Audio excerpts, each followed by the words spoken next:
Hey, welcome to Footy Fin. And the test series between the Wallabies and the British and Irish Lions has now concluded with the third test in Sydney. I'm going to run over that. The Wallabies came away winners 22-12 after a fairly dominant display in Sydney. And the scoreline probably flatters the Lions there, I would say. Words like redemption and vindication do come to mind with this, but we'll come to that later perhaps. Look, I think even the most ardent Lions fan would say that Australia were the better team in the third test last night. They just had hunger for it. They brought a lot of physicality. As well as skill and execution in shockingly wet conditions. So yeah, a well-deserved victory. And look, really, we're left to wonder. Ultimately, Australia was one appropriate whistle blow away from winning this Test series, but. That's life sometimes, and it's history now. The aggregate score, incidentally, over the three tests was 67 versus 68. So very, very closely contested series in that regard, which we were not necessarily expecting after the first half of the first test in Brisbane. Anyway, just want to run over a couple of key events.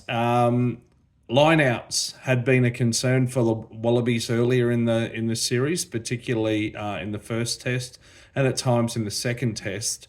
I was very concerned when Australia lost their first line out of the night. Of course, they were missing both their first choice hookers due to late injuries, so they were down to their what are effectively their third and fourth choice hookers, and those men. Pollard and Paenga Mosa did very well in the circumstances. And I have to give a special mention to Nick Frost. He was excellent and ever reliable in the air at line-out time all night, and as were the entire pack, really. In the end, Australia only lost two line-outs. I think they were both in the first half. The British-Irish Lions lost at least six over the course of the match. So things went awry for the Lions there in that department and in various other departments.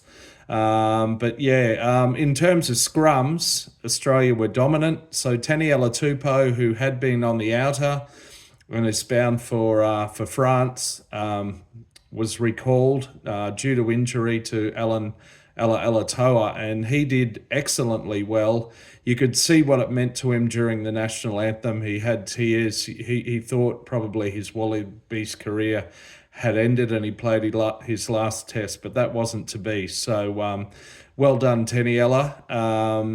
And yeah, in terms of scrums, Porter and Genge, they should wear numbers jerseys in the future with numbers 45 and 40 to describe the angles at which they scrummage.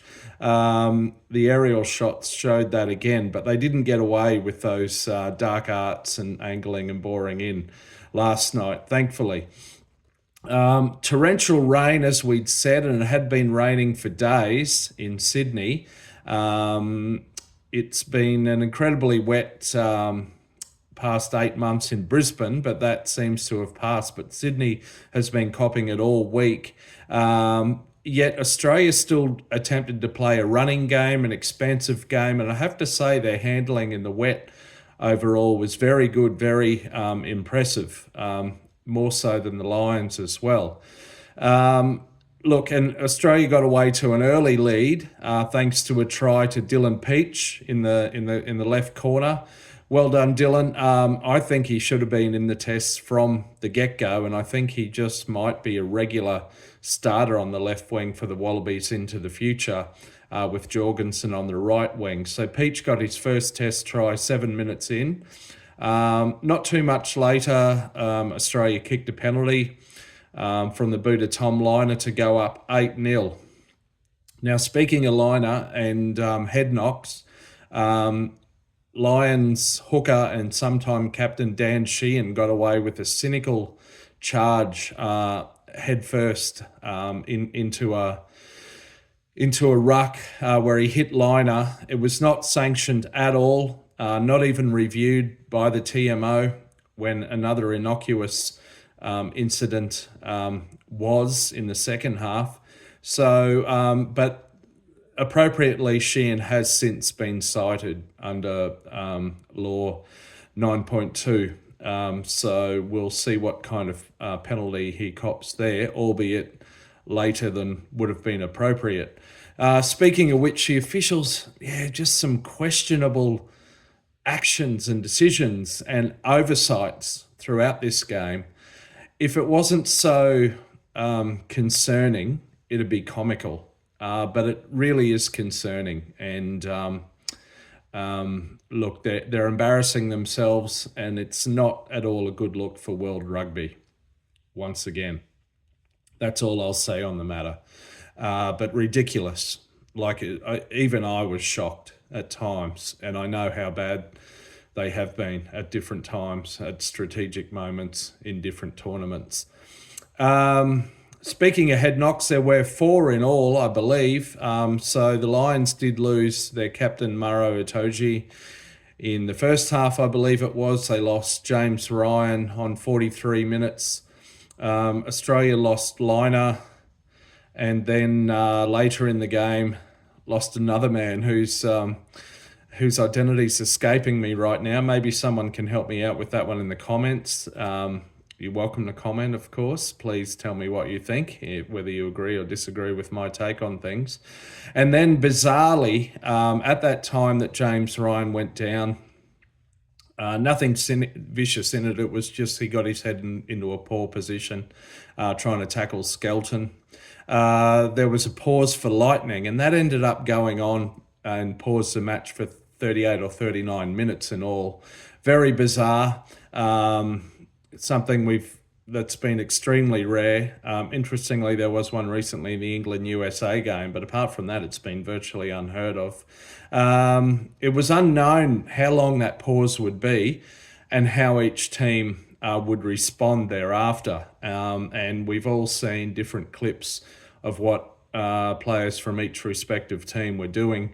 In the break, Australia came out, and as it turned out, they did, although it would have been a handy juncture at which the match could have turned into the Lions' favour, that ultimately wasn't to be.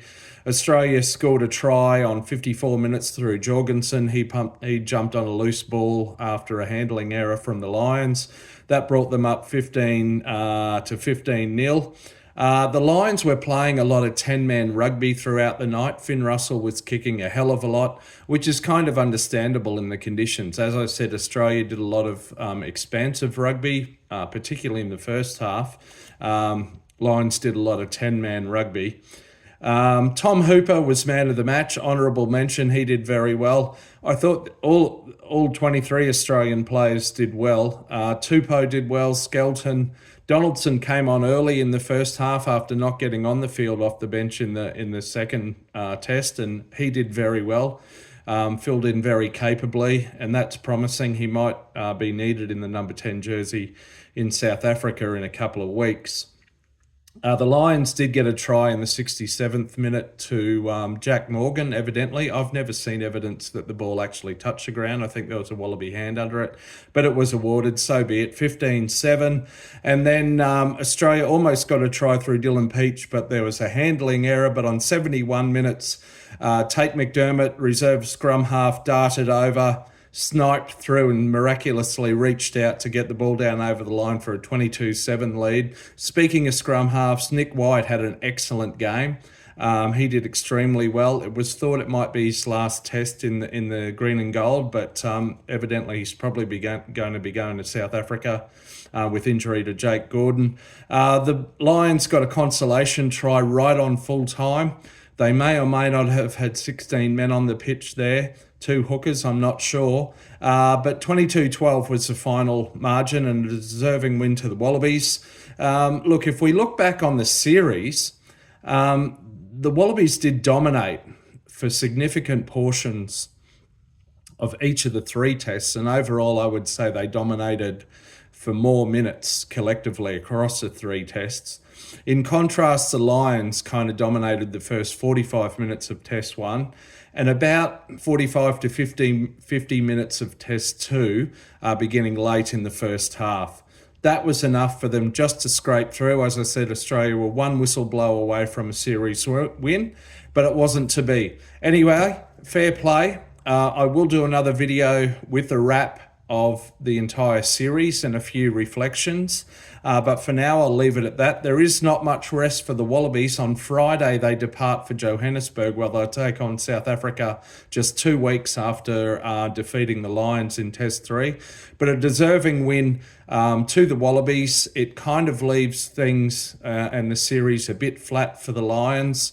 You're only as good as your last game, lads, and you're not getting another game for 4 years, sadly. But anyway, fair play to the Lions. Hope they've enjoyed their time out here, likewise their fans. I'm going to go find a rolling ball to stick my head in. But until next time, keep enjoying the rugby. See ya.